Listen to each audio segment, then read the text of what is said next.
А студенты Северо-Восточного федерального университета сдают демонстрационный экзамен по стандартам WorldSkills по компетенции реверсивный инжиниринг.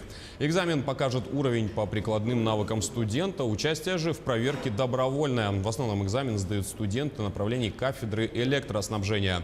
Ребята выполняют сканирование различных деталей, создают редактируемую модель и пакет чертежей. Проверочная работа продлится до завтра, и после прохождения экзамена студенты получат электронный скиллс-паспорт, который равнозначен диплому среднепрофессионального образования.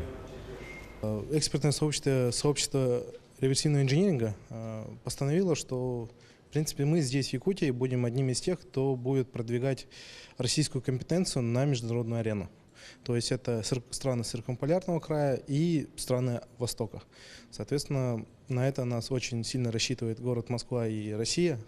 И помимо этого и по командной работе на нас смотрят, потому что у нас есть потенциал, чтобы стать международным центром реверс инжиниринга.